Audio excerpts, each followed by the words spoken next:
Kali ini kita akan membahas aplikasi barisan dan deret.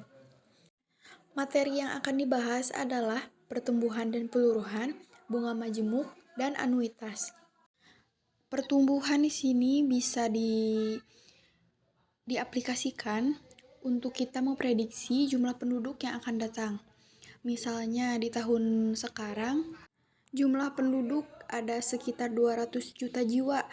Nah, kita bisa memprediksi tuh 10 tahun ke depan jumlah penduduk akan berapa juta jiwa gitu. Pertumbuhan.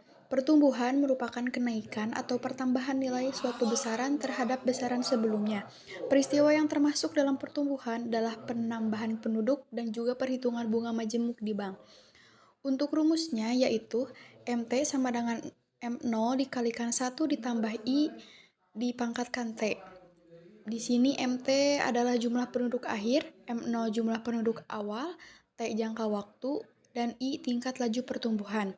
Untuk pertumbuhan ganda, yaitu MT sama dengan M0 dikali 2 pangkat T. MT di sini yang tadinya penduduk akhir menjadi populasi akhir, jadi diganti dengan populasi. Ya, jadi MT sama dengan jumlah akhir populasi, M0 jumlah awal populasi, dan T jangka waktu. Baik, di sini kita langsung saja ke contoh. Diketahui jumlah penduduk di suatu daerah pada tahun 2012 berjumlah 2 juta jiwa dengan tingkat pertumbuhan 1% per tahun.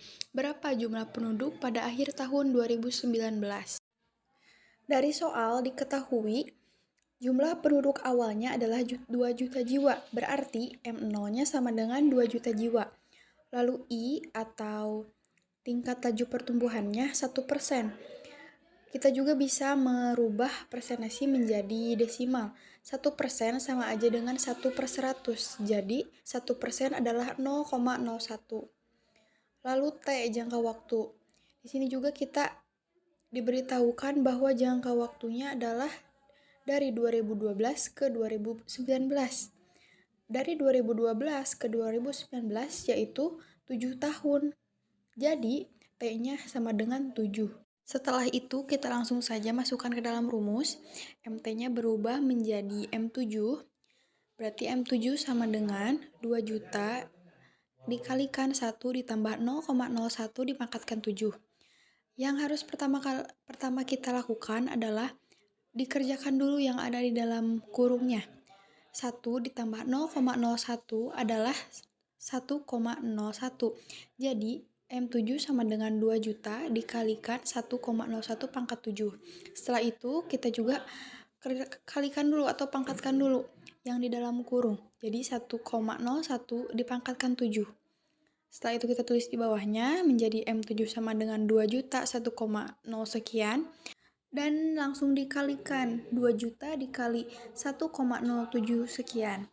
Maka akhirnya akan diperoleh hasil sebesar 2.144.271. Jadi, jumlah penduduk pada akhir tahun 2019 adalah 2.144.271 jiwa. Nah, jadi kita bisa nentuin nih nanti berarti di tahun 2019 jumlah penduduknya akan segini. Kita lanjut ke materi yang kedua, yaitu peluruhan. Peluruhan merupakan penurunan atau pengurangan nilai suatu besaran terhadap nilai besaran sebelumnya. Peristiwa yang termasuk dalam peluruhan atau penyusutan diantaranya adalah peluruhan zat radioaktif dan penurunan harga barang. Untuk rumusnya tidak jauh dengan pertumbuhan. Kalau tadi pertumbuhan 1 ditambah, sekarang di sini adalah 1 dikurang. Nah, sekarang MT-nya sebenarnya jumlah akhir masih sama, M0-nya jumlah awal, T-nya jangka waktu. Jika tadi kita simpulkan I sebagai tingkat pertumbuhan, sekarang kita simpulkan P sebagai tingkat peluruhan.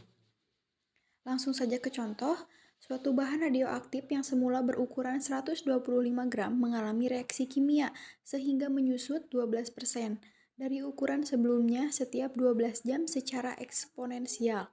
Tentukan ukuran bahan radioaktif tersebut setelah 3 hari.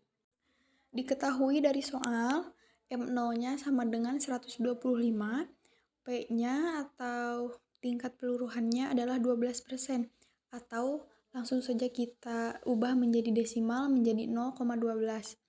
T-nya atau jangka waktunya 3 hari setiap 12 jam. Atau kita bisa mengubahnya kan, berarti 12 jam 1 hari berarti 2 kali 1 hari kan. Nah, kita langsung aja kalikan 2 dikali 3 sama dengan 6 T-nya. Atau bisa dulu nih, 3 hari kan berarti 72 jam. 72 jam dibagi 12 jam sama dengan 6. Setelah itu kita langsung masukkan ke dalam rumus, menjadi MT menjadi M6 sama dengan 125 dikalikan 1 dikurangi 0,12 pangkat 6. Seperti biasa kita langsung kerjakan dulu yang di dalam kurung. 1 dikurangi 0,12 sama dengan 0,88. Jadi 125 dikalikan 0,88 pangkat 6. Langsung saja kita pangkatkan 0,88 pangkat 6 yaitu 0,464. Setelah diperoleh, langsung saja kita kalikan 125 dikali 0,464 akan diperoleh hasil 58,005. Nah, jadi ukuran bahan radioaktif setelah 3 hari adalah 58,05 gram. Jadi kita bisa memprediksi setelah 3 hari penyusutan atau peluruhan bahan radioaktif yang semulanya 125 gram akan menyusut menjadi 58,05 gram selama 3 hari. Materi ketiga adalah bunga majemuk. Bunga majemuk adalah bunga yang timbul pada setiap akhir jangka waktu tertentu, bulan atau tahun, yang memengaruhi besarnya modal dan bunga pada setiap jangka waktunya. Kayak periode gitu.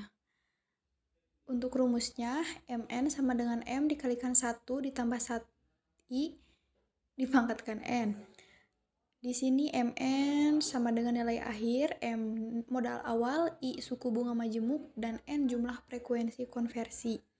Untuk contohnya, dia menabung uang di bank sebesar 1 juta dengan suku bunga 5% per tahun. Apabila uang itu tidak pernah diambil, berapa besar tabungan dia setelah 5 tahun? Langsung diketahui dari soal, M atau modal awal yang dia tabung di bank sebesar 1 juta, berarti M-nya sama dengan 1 juta, I-nya 5%. Suku bunga majemuknya yang tadi 5% sama dengan, langsung diubah menjadi desimal menjadi 0,05. Dan N-nya terakhir jumlah frekuensi konversinya sama dengan 5. Langsung saja, M5 sama dengan 1 juta dikalikan 1 ditambah 0,05 dipangkatkan 5. M5 sama dengan 1 juta, 1 ditambah 0,05 yaitu 1,05 dipangkatkan 5. Setelah itu kita pangkatkan 1,05 dipangkatkan 5 menjadi 1,27 sekian. Setelah dipangkatkan, kita langsung kalikan 1 juta dikali 1,27 sekian akan diperoleh hasil 1.276.282. Jadi, besar tabungan dia setelah 5 tahun adalah 1.276.282. Nah, jadi kita bisa tahu nih, nanti uang dia setelah 5 tahun akan jadi berapa gitu. Sampai kita di materi terakhir yaitu anuitas. Anuitas adalah serangkaian pembayaran dengan jumlah yang tetap dan dilakukan selama jangka waktu tertentu. Untuk rumusnya agak ribet ya. Di sini A sama dengan besarnya anuitas, I suku bunga, M-nya besar pinjaman, dan N-nya banyaknya angsuran. Kalau anuitas itu kayak contohnya, misalkan ada seorang ibu meminjam uang di bank sebesar 1 juta misal. Dia tuh ngelunasinnya tuh per tahun. Pasti kan di tahun pertama dibayar tuh, ditambah bunganya. Dan tahun selanjutnya juga pasti dibayar ditambah bunganya. Nah, itu adalah disebut anuitas. Di sini contoh soalnya, suatu pinjaman sebesar 500.000 dilunasi dalam 4 tahun dengan anuitas pertama dibayar setelah 1 tahun dengan bunga 5% per tahun. Tentukan besarnya anuitas. Di sini diketahui M-nya atau besar pinjamannya kan 500.000. I-nya 5% atau 0,05 yang tadi. N-nya atau banyaknya angsuran 4, kan 4 tahun. Langsung saja kita masukkan. A sama dengan 500.000 dikali 0,05 dibagi 1 dikurangi 1 ditambah 0,05 dipangkat negatif 4. Nah, di sini kan hati-hati, di sini kan pangkatnya negatif 4. Kalau pangkat negatif itu sama dengan kan 1 per ya, atau 1 dibagi. Berarti di sini juga 1,05 dipangkat ke negatif 4 sama dengan 1 dibagi 1,05 per 4. Setelah disederhanakan akan diperoleh hasil sama dengan 0,8227 sekian. Setelah disederhanakan kita langsung saja kerjakan yang 1 dikurangi 0,8227 sekian akan diperoleh hasil menjadi 0,17729 sekian. Nah, sekarang 0,05 dibagi 0,177 dikali 5.000 adalah Rp141.005,92. Jadi besarnya anuitas adalah Rp141.005,92.